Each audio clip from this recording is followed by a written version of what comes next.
This computer. It's taking us to the Evan and Aaron Show homepage. Okay. And I can go live there. Are we live? Not yet. Connecting live video. Okay. Wait.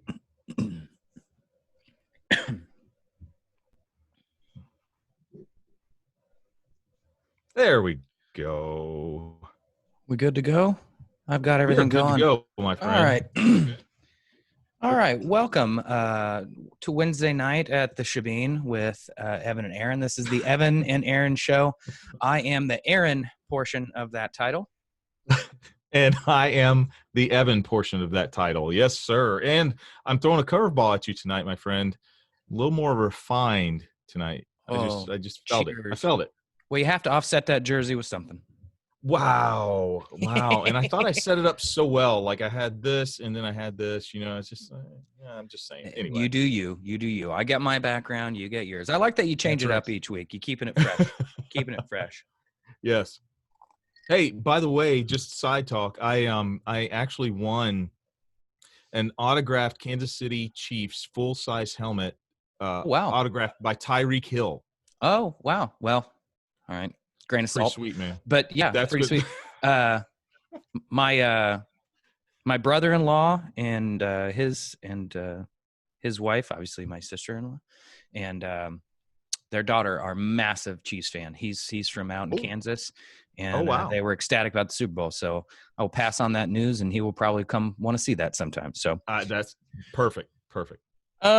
Getting to the topic at hand, it's kind of hard to avoid. By the way, in case you're wondering, there's still a fucking global pandemic going on. So maybe wear a mask when you go outside and think about that. But yeah, it's been difficult to really think about a whole lot else over the last week. It's been honestly one of the most incredible, and I use that in the dictionary definition of the sense. It's incredible to see what Indianapolis and the United States, and now if you look worldwide, what's been going on, the response to George Floyd's death, the response to the obvious police brutality that we all witnessed, and then the outpouring of emotion that has come out of this. And I want to say that these protests come from a place of righteous anger and emotion and abandonment.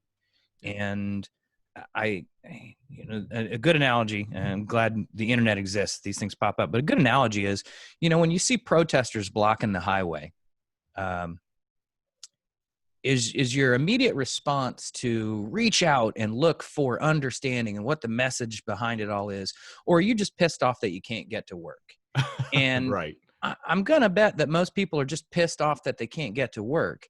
And let me flip that on you and say, that's why the protests are happening in the first place. Imagine that your voice seems to have so little value that you have no other recourse than to put your life in the middle of a highway in the hopes that it causes somebody to stop. And it's counterintuitive in a lot of ways, but these riots, or I'm sorry, I take that back. That's a horrible, horrible slip there. I was going to get you, but these protests, you got it.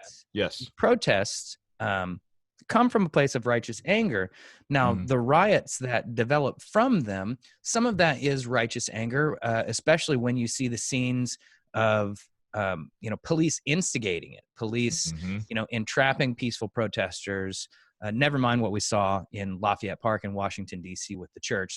That's disgusting on a whole other level. But we've got a lot to talk about that. Yeah, there's tons of videos from across this country of peaceful protesters being fired upon with tear gas.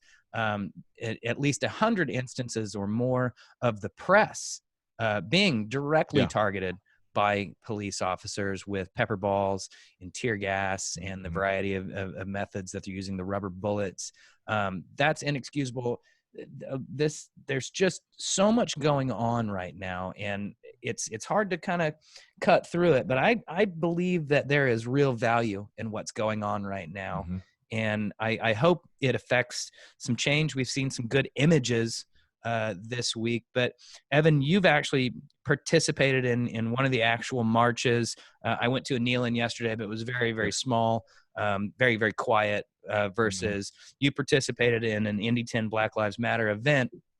Can you tell me what it was like to be in the midst of it and what the mood and sort of vibe of the people was while you're there? Absolutely, man. And to those of you guys who are watching us, let me remind you, if you're watching us live on Facebook, please ask questions, interact with us. I'm monitoring things, what's going on, and I would love for you guys to, just to ask questions and get involved that way. I will say this, that me and my significant other, we went downtown on Saturday, and it was the Indy 10 Black Lives Matter. They organized it. It was wonderful. Like literally, don't get me wrong. Everybody, we were all pissed, and we're all pissed, right? I mean, we really all are. But it was almost, it almost had a feel of just, it had a feel of solidarity. It had a feel that you were happy that everybody was there, because it showed just this coming together and saying that, you know what, we are all mad and we're all pissed off about this. And it happens in Indianapolis. It happens here. We had instances where there were times, my significant other and I, we were what was called the legal observers. And so we kind of stayed in the periphery, and things like that, and just kind of watched. We were the ones that kind of observed the police just to make sure that they did what they should do and not what they're not supposed to do. And we're also looking out for people that are instigating some things. Wow, we're already getting some questions in. So I'll get to your question in just a minute, Taylor. Hey, good, glad you're here. That's cool. But the feel was awesome, Aaron. It really was. It was a feeling of, like I said, solidarity. That the entire community came together. I mean, I'm from Fishers, and so for me to go downtown and to be a part of that, I feel like as Indianapolis goes, the surrounding areas go as well. And if we're not invested in making sure that people are safe in Indianapolis, then what are we going to do around here? So anyway. It was great. It was really wonderful. It was a good time, and everybody was peaceful. And I know that one of the concerns might be social distancing right now, because obviously I'm a big proponent of it. 80% of the people that were there, at least 80% of the people that were there, had masks. Yep. And I know the pictures don't do it justice, but when we were actually marching down the streets, we were able to keep our distance. We were able to keep kind of a circle around us to ensure that, hey, you know what, we didn't infringe on someone else, and they didn't infringe on us. So it was wonderful, man. The police kept their distance. I did feel, because there had been reports in the past that IMPD kind of was corralling people into a certain area, and there's been evidence of that. But at least during the day on Saturday, that wasn't apparent. It's interesting that there was certainly a big distinction in between how the police behaved early on versus what we've seen over the last couple of days. And I know I was really watching intensely and very nervous. My wife and I were gathered around the TV in the kitchen around the island and watching just the protesters marching north. Yeah. And now let's just be honest. You were worried about me, weren't you, man? Well, I'm talking about. I honestly, I followed your live feed the other day, and it seemed like it was very, very peaceful. But it was during the day. My concern was, I think it was Monday evening when the curfew had been implemented, and you could see the protesters marching north, obviously headed toward the governor's mansion. Mm-hmm. The police drew a line at 46th Street, and it really, really could have turned ugly, because the protesters did march toward the line. A few officers did fire something, rubber bullets, I'm assuming. Right. The crowd did not scatter. They held their ground. Great props to Matt Davis, who was there in sort of a support capacity. But wow, what a community leader he is. I don't know the names of the other two gentlemen who were sort of in charge of that sort of new. I don't know if they were a newer group. Honestly, the information about everybody is a little hard to come by. Matt is a little bit more well known because of Indie Yeah. BLM. But what they Aaron, do right now was pretty impressive. Yeah, go ahead. I want to get to this question. The comments are coming in. It's funny. We have one comment from Gia. She said, "Evan, the heretics are ready with bail money for you." I'm like, sweet, that's awesome, good, thank you. Taylor had a question, actually a couple of questions, and let's just see if we can get thoughts on this. Thoughts on best ways to make the current wave of passionate response sustainable to really dramatically impact lasting change. Man, that is the question of, I think, the entire history of the United States. How do we do this and create lasting change? I've got some ideas. Aaron, think about it, because I want to hear from you too. But my number one idea to keep this going, Taylor, to make lasting change, is to truly start to turn the page. Today, what I saw was interesting, and the way you turn the page is that you organize, and you organize it well. When you organize protest well, in whatever form that takes, because I don't want to dive into whole, you know what, I have my own feelings about that, and that's a whole nother show that maybe Aaron and I can do, as far as, the destruction of property and things like that. I have my own thoughts, but besides that, the way you keep this going is that you do two things. Number one, you have discussion. You do exactly what we're doing right now. We're engaging, we're asking those tough questions, and we're really just speaking from the heart, and we're saying the things, that are probably hard to say at times. So I think that if you can get together with people that you trust, that will make you feel uncomfortable. And quite frankly, I'm going to be honest with everybody that's watching and everybody that will watch this. It can't just be black folk. It cannot just be black people talking about this. We've talked about this for 400 years, y'all. Mm-hmm. We need white allies to sit and to listen. And the fact is that when we have white allies sitting and listening and then doing something about it, that's point number two. We can listen all we want. We can understand all we want. Just because I understand how to operate a motor vehicle doesn't mean that I know what it's like to drive. Just because I understand the plight of black people doesn't mean that I have the initiative or drive to get up and do something about it. That's where we need white allies. We need white allies. Now, the fact is that we don't need to educate, or we don't need to push education for white allies.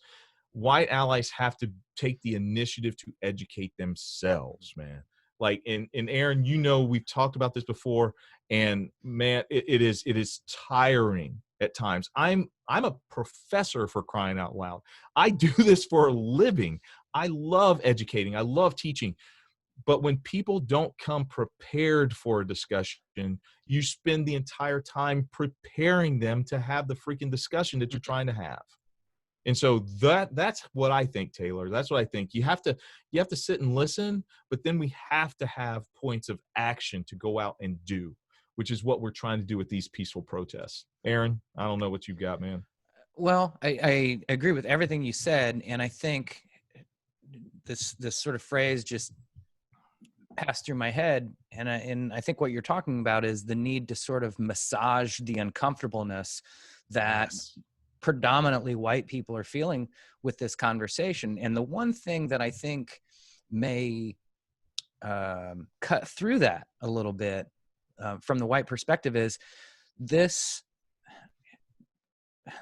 was an event that you can't watch it and not have a visceral response. Mm-hmm. And the pervasiveness of cell phone cameras and social media, I remember the Rodney King incident, and everybody thought, holy shit, we finally got it on tape, right? Several officers just beating the hell out of a guy with batons. Yeah.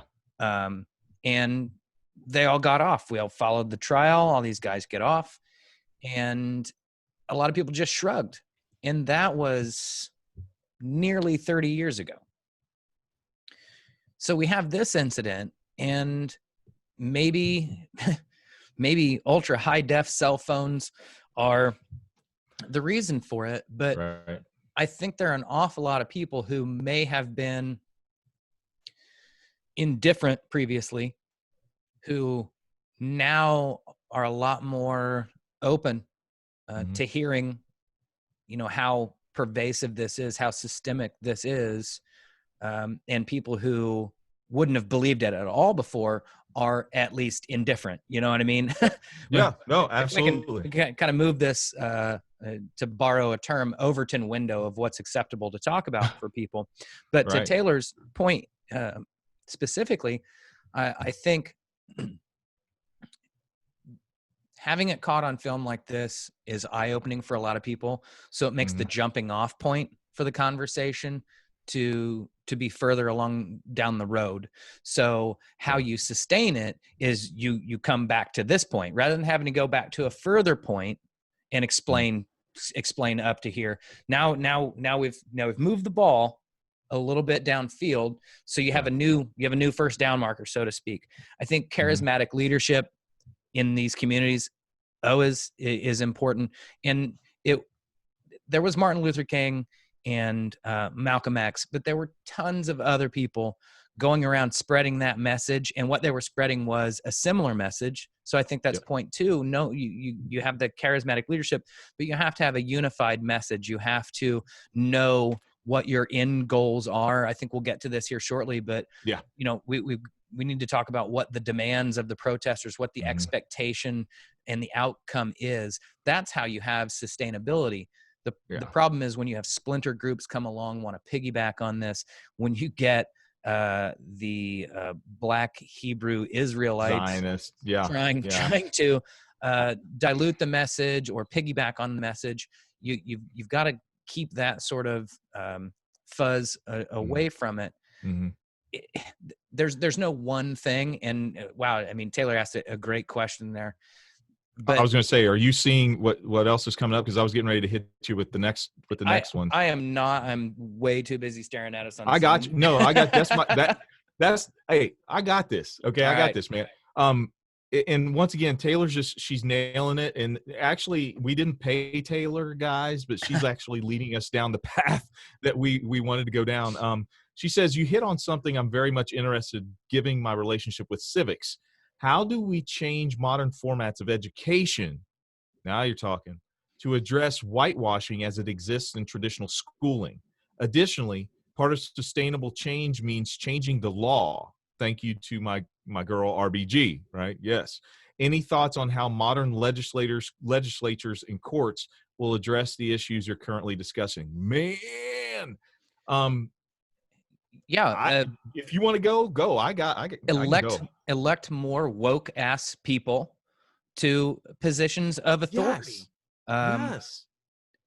If you're a white person and you say you're an ally, then run for your city council or your local education board.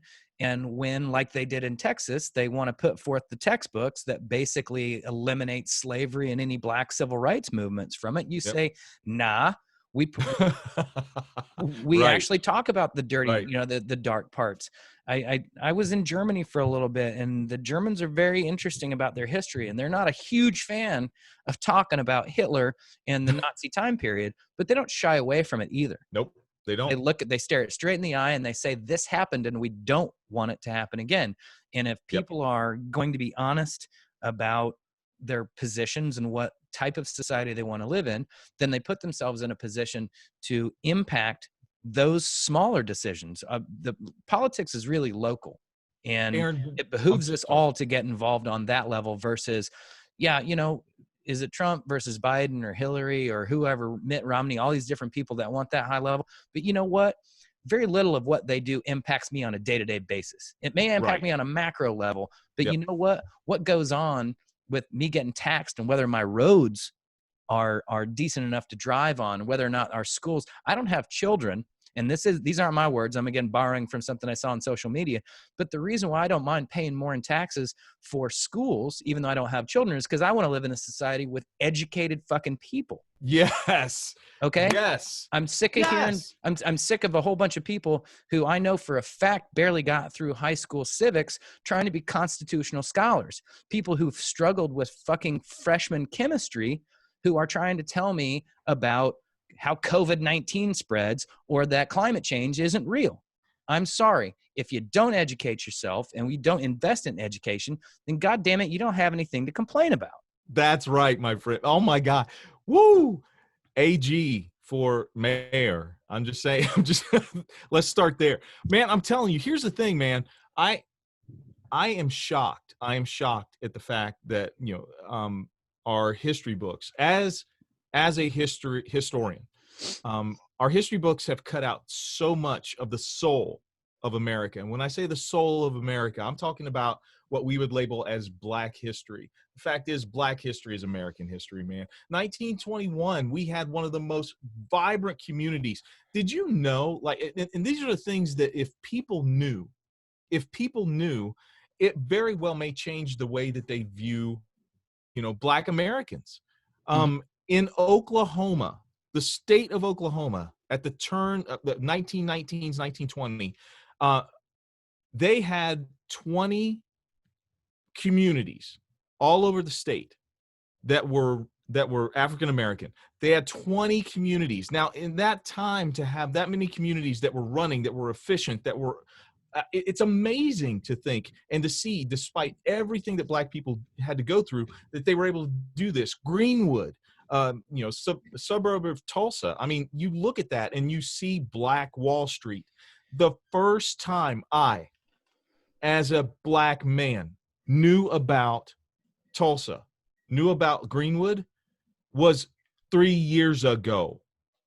I was never taught this. Yep. Never Right. taught about, and it's funny, whenever they do teach it, they call it a riot. Yeah. It wasn't a riot, it massacre. was It a was a massacre. massacre. It was a Yeah. freaking massacre. And what we need to do, and this is just my opinion, Taylor, and I hope that just keep asking, guys. What we need to do in education is we need to scrap, if there's anything that we need to burn down to the ground, it is what we are teaching our young people as far as the history of America. We need to just scrap it, and we need to throw it away, and we need to do the real history of America. We need to not be ashamed of going back. Notice, I didn't say we didn't need to be ashamed of what happened. We need to not be ashamed of going back and saying exactly what happened. Yes, America, we should be ashamed of what we did to the Native Americans. We should be ashamed of what we did to Black people. We should be ashamed of what we did to Asian Americans by putting them in internment camps during World War II. We should be ashamed of all that. But the fact is that when we reach and get to that level of shame, then together as Americans, we can raise each other up to a point to where we're like, just like what you said about the Germans, man, is the fact that, we're not proud of it, but by God, we're not going to let that happen again. And we need to get to a point to where, and I think we are at a point to where we can tip this, Aaron. We need to get to a point to where we say no more Black lives will be lost at the hands of a militarized police force. Yeah. We've got to get to that point, man. We got to get that, and I think we can. So on that, for those of you who are watching us for the first time, we have reached the halftime of our show, which means we're going to give you a little bit of time to go grab a beverage with us. Okay. And we are doing our halftime shot. This is what we do in our show, halftime shots, guys. And we usually shout out, local people who are in the service industry. Because why do we do that? Well, because we can, quite frankly. And they're some of our favorite people. And tonight, what I'd like to do is I'd like to put a shout out to Mikey. Mikey, we love you, bud. Mikey has the most incredible beard game that I've ever seen in my life. Point. Like, it is on point. It's on fleek, I believe. Yeah, kids would say. It's been a while, man. It's been I a know. while since I heard fleek. That's how behind apparently I am. Well, also, I just got told the other day by my kids I can't use woke. I can't use woke anymore. Love thy neighborhood. Love thy neighborhood, man. Love thy neighborhood. There you go. So, you guys know, Aaron, I'm going to let you do the spiel about our watering hole. But, hey, this one tonight, is all about Mikey. Gia said, damn, I already drank all my whiskey. No worries. It's okay. It's all right. You can grab something else, Gia, and toast with us right now, right after Aaron's done plugging our favorite hole. Wow. Mikey is a tremendous bartender up on the north side. All the locations are open now, I believe. For dine-in, I don't believe the bar sides are open. So yeah, not really sure how that works downtown. But I should probably pop in and see how it's going and say hey to everybody. So big shout out to Mikey. Big shout out to our favorite watering hole in all 3 locations. Love you all. And glad you're all tuning in with us tonight. Oh, doing another fireball shot. I know, baby. It's hot out there. Matching the red hair. Sláinte. Oh, man. And I got to say something real quick. I did not mean to offend my good friend Roger's beard game. Roger, you have an incredible beard. An incredible beard, my friend. Okay. We have Dave watching us live from the watering hole here in Fishers. He's trying it out over there. So, hey, good for you, Dave. Thanks for watching us, man.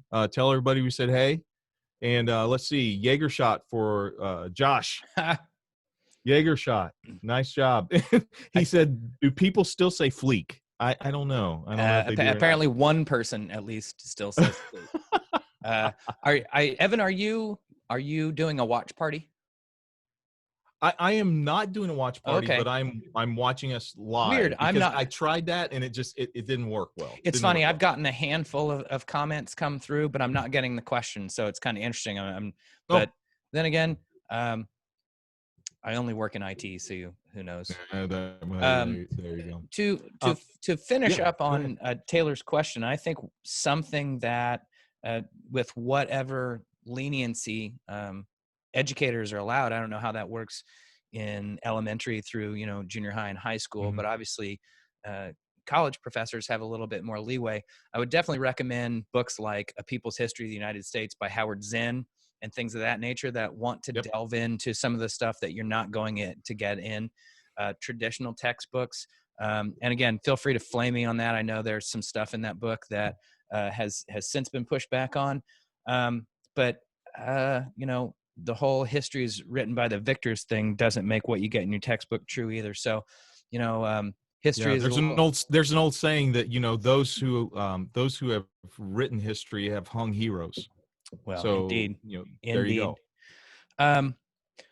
So if we have more questions or whatever you want to do. Yeah. One thing I want to get into real quick is that,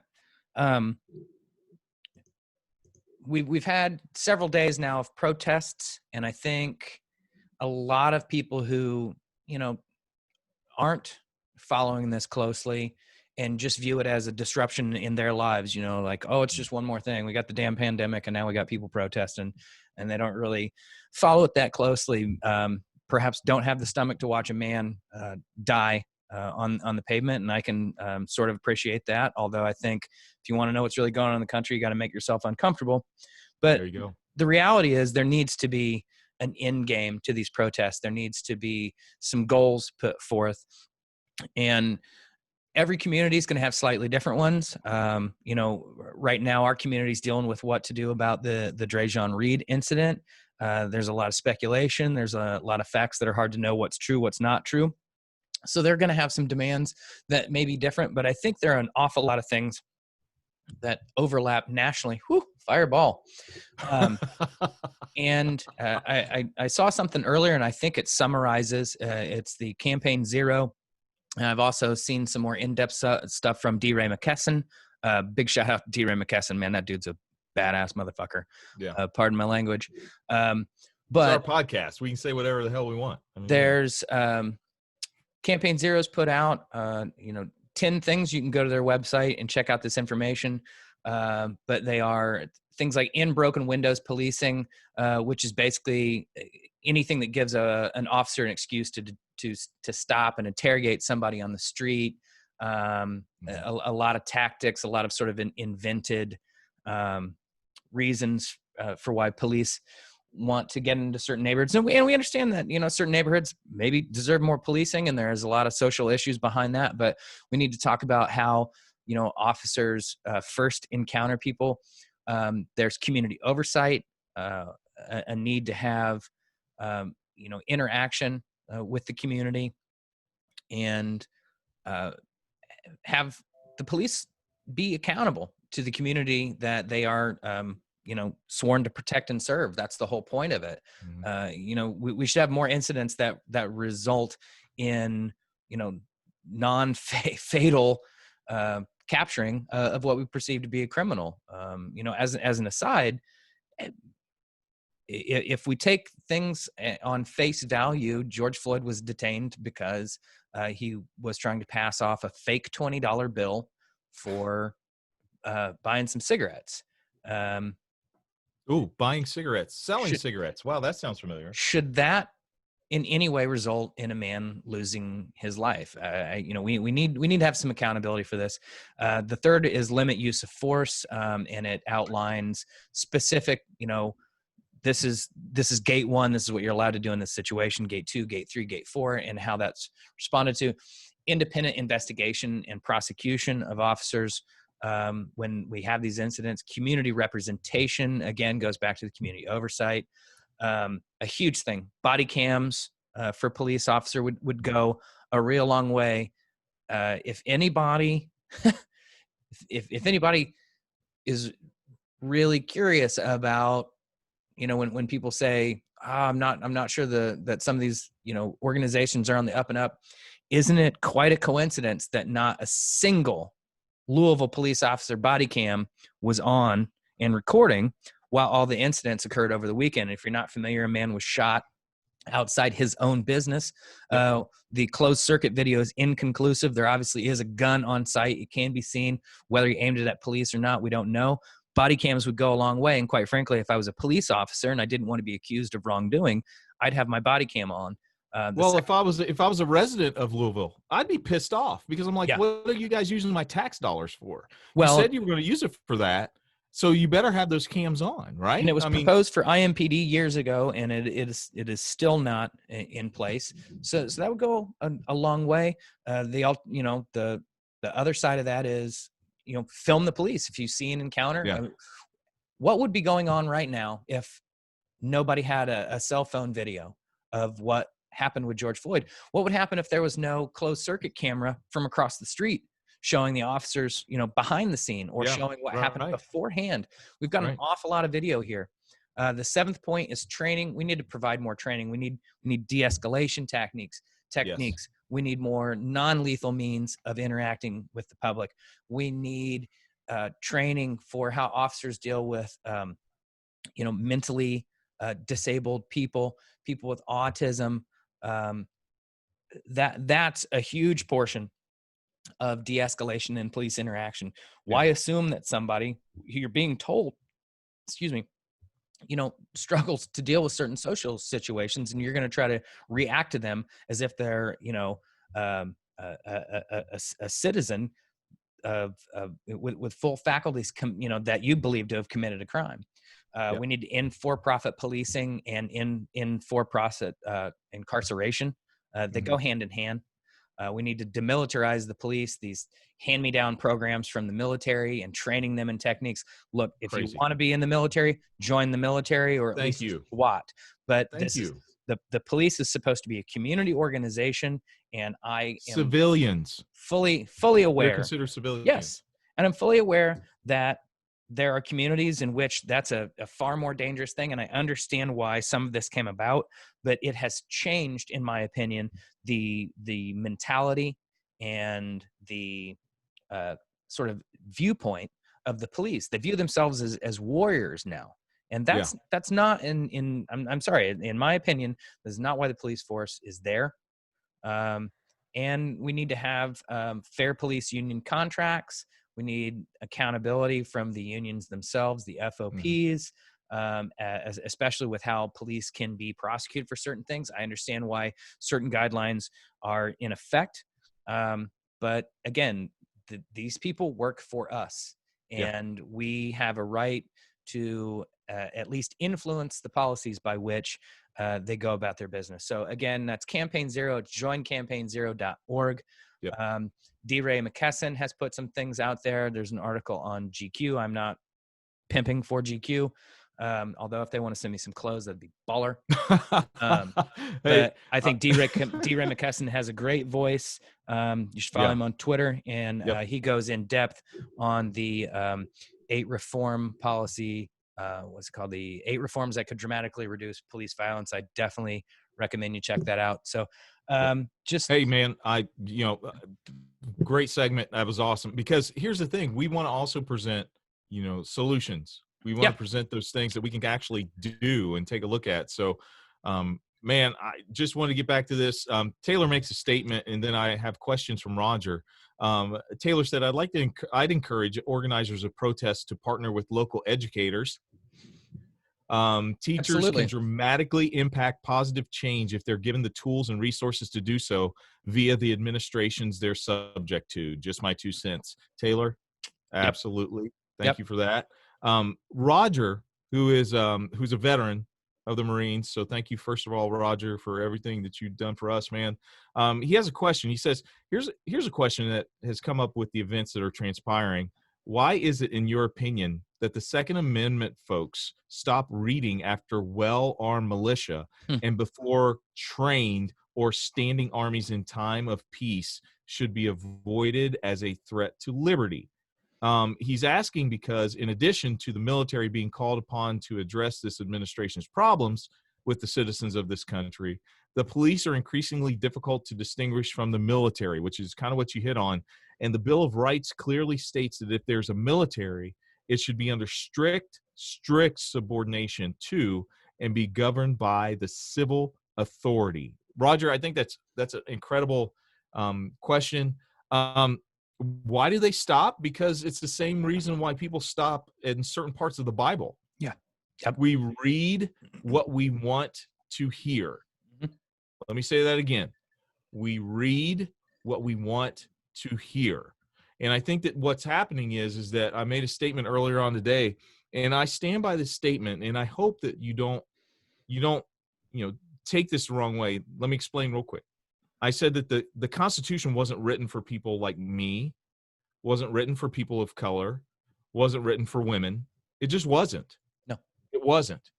And so when we look at the founding document of a country and we see total swaths of the population excluded from the promise of liberty, justice, and peace, when we see them excluded from that and then we try to force them back in, it's like the analogy I used. It's like trying to put a twin fitted sheet on a king size bed.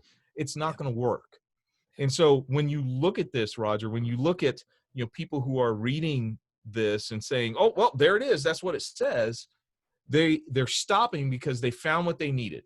Yeah. They're not going and putting the entire king size fitted sheet and saying, you know what, yeah, there's some stuff in here that I can take that I can apply to me, but man, you know what, it needs to apply to everyone. People stop because they found what they needed, and that's it. Yeah. Look, it says that, the Bible says homosexuality is wrong. Well, you know what? First of all, the Bible was written 2,000 years ago and in a different climate than we're in now. And people had agendas at that time. So do we really pay attention to that? I mean, and that's a whole nother discussion about religion. But what I'm saying is that we take and we pick and we cherry pick things from written documents that best suit us. Yeah. That's my opinion. That's why people stop reading at that point. I don't know, Aaron, what do you think? No, you're absolutely right. People want what suits their particular bias. They've given a certain amount of thought to it, and they have a belief, and they pick and choose. The Bible is a perfect analogy, but the Constitution, delineates this right. And people want to stop. They want it to be interpreted the way they want it to be interpreted. And let's face it, up until about the mid 70s, it wasn't interpreted that way. It was not interpreted as this absolute right. The NRA at the time operated as a training and educational group, not a lobbying group. Nope. And most people believed I have a right to a firearm, and I should be trained on it and register it, that sort of thing. These really weren't radical ideas, and it didn't become so until the mid '80s, and then you had a variety of things happen, and the group changed. Again, a whole other conversation. I want to get back to Roger. It's a fantastic question. I'm glad you chimed in. This is really a cool time that we've had tonight, that a lot more people are engaging with this. I like this interactiveness. It's kind of like, it's truly like being in the bar and somebody walks by and is like, oh, what'd you just say? Let's talk about that. So, and honestly, people are interacting with each other on here. And so at the end, before we do, hey, Aaron, I'll read some of the statements, man, but go ahead. No, I to the specific question, there's a lot to unpack there. There's absolutely no reason for our national leadership to be considering trying to use military troops against these protests. I was glad to see Esper push back on that today, which probably means he'll lose his job this week. Yeah. Oh yeah. And somebody we've never heard of, who was once an intern at Trump University, will be put into the position of the Department of Defense. So good work there. Yeah. We do seem to be at a crossroads. It's really hard to judge your place in history in the exact moment, but it certainly feels like we've reached a really interesting point with it's a convergence of things. It's not just the George Floyd incident, but the George Floyd incident is massive. The George Floyd incident is representative now of a much larger rift in our society. But we've got this pandemic that also just illustrates this leadership vacuum that we've got going on. Yeah. And I think now is the time to touch on it. When you've got someone who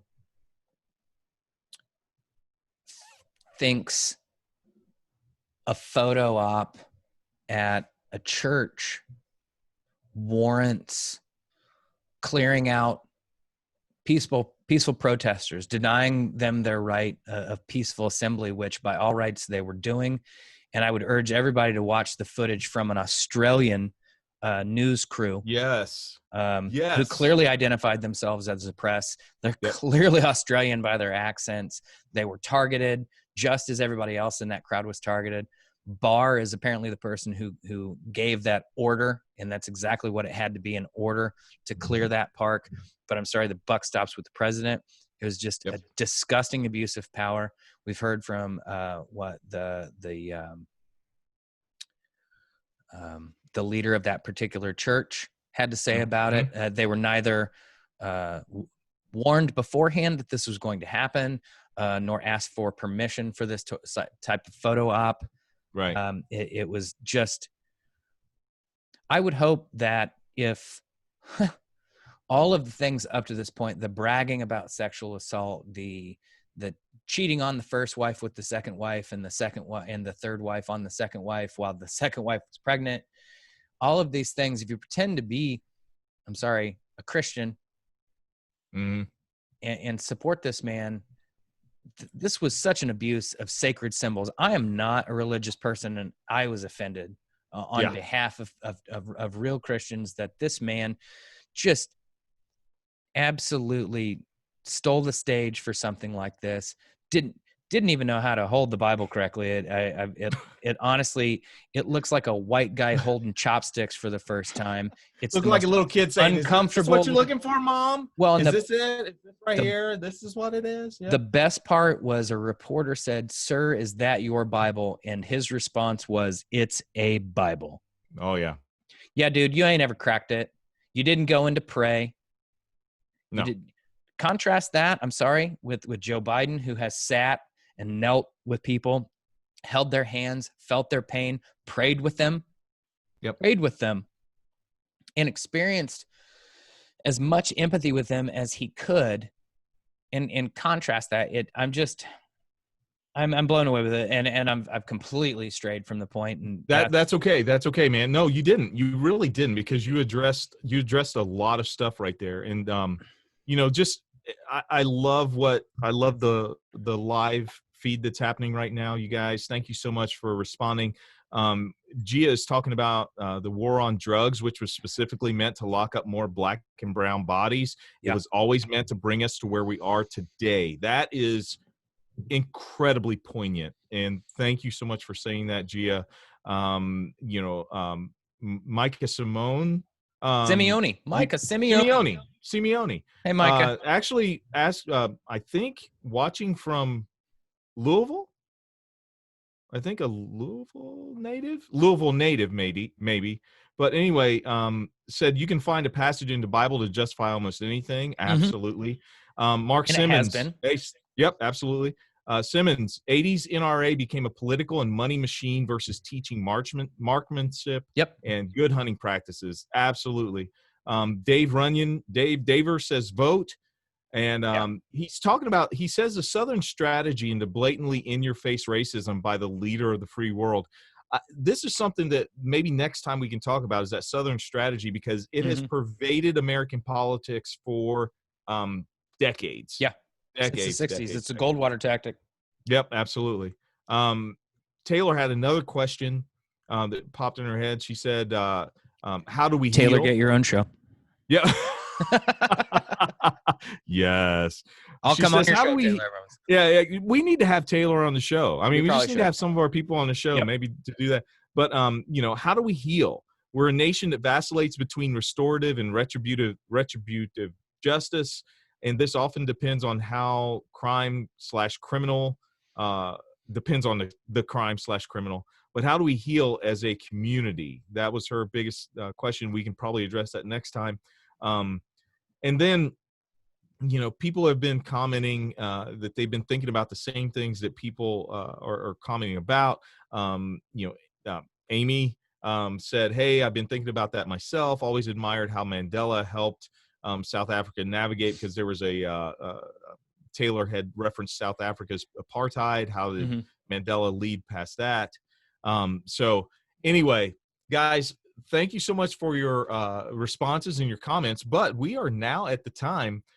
Taylor should for sure be on the show. Okay. And have her own show. I would watch. I would so watch. I'd tune in. The Taylor show. Wednesdays at 9, right after the Evan and Aaron show. We can be the lead in. Are we going to create our own network? Is that would be great. I think that's how you affect change, my man. That's how you do it. That's how you do it. So we've come to the Hey Aaron part of our show, to where I ask Aaron a random question and he has no idea. But this question tonight, I want you guys to also respond to, okay? Aaron, I thought a lot about this, and I wanted to ask you, hey, Aaron, what is your favorite protest song of all time? Ooh. That is a tough one. Favorite protest song of all time. Guys, you too. What is your favorite protest song? I think I love every Thanksgiving. Wow. Went Midwestern there in a hurry. Every Thanksgiving you get oh shit. Uh-oh. It's that fireball that hit you, man. That's what it is. Nah, that ain't why I forgot. Okay. What's the name of the song? Is it Alice's Restaurant? Alice's Restaurant is a classic protest song. It's weird, but if I'm gonna say what my favorite just fuck you to the man is, Killing in the Name of, Rage Against the Machine. Okay, there you go. That's awesome. That's great. Just some of the people that have shared, Get Up, Stand Up. I love that. Yeah. I love that, Micah. That's awesome. Get Up, Stand Up. Yep. Let's see. Masters of War by Bob Dylan. Amy said that. That's good. And Roger's right with you. Killing the Name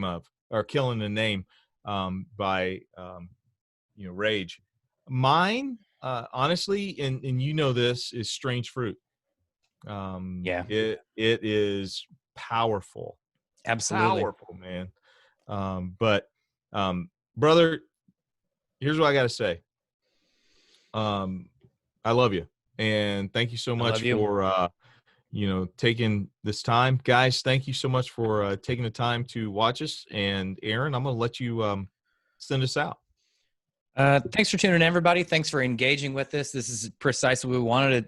It took a bit, and maybe it just took me figuring out how to run Facebook Live so my computer wouldn't die. But we appreciate everybody commenting, getting involved.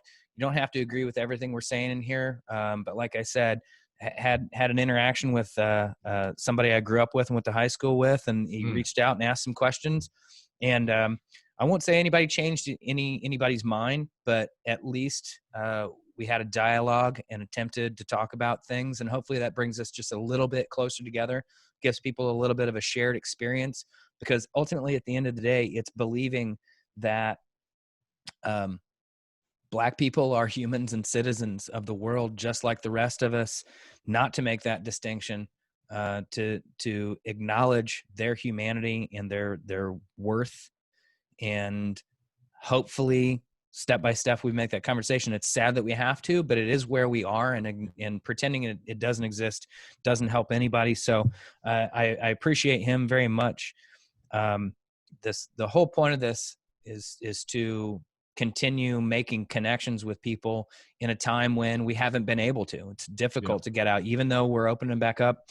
Like I said, still a pandemic going on. Beware. It's changed our lives, and to be home during this time period and have an incident like this maybe is an opportunity to share a bit more information that you wouldn't have had if we'd all been going to work every day. We wouldn't have the time to maybe reach out and say, hey man, here's a perspective that I would like you to try to take on. I will say a couple things that I've seen in the last few days have been really impressive. From white allies, or people sharing the story on Twitter specifically about Fred Hampton and the Black Panthers movement, and a lot of misconceptions that people have. I'm not trying to convert anybody, but it behooves all of us to try to educate ourselves on these different things, to look at different points of view. And if at the end of it you're like, yeah, that's bullshit, that's fine, but at least you gave it its due. You can speak about it educatedly, and that's all we're trying to do is bring us a little bit more information, a little bit more together. And I appreciate everybody tuning in, and hopefully this starts an even bigger conversation amongst everybody out there. It's awesome to see that people are having their own convos on our timeline. That's fantastic. That's the point of this. And when Evan and I are able to sit in a bar together, and if you see us and you see that we're deep in conversation, don't pass by. No. Stop in. There will definitely be a beer and a shot involved. And as long as you want to have a legit, open, honest convo, and not be a dick, we will entertain you. Well, exactly. That's what this is for. This is about the dialogue, and hopefully spreading the love and the message. So thank you all. I got one more ball for you. Mark Simmons, this is for you. There you go. Hey, coin on the table. There you go. Name of the day, Stokely Carmichael. Check him out, guys. Learn it. Check out Stokely. There you go. Know your history. Yep. Love everybody. Take care. Bye.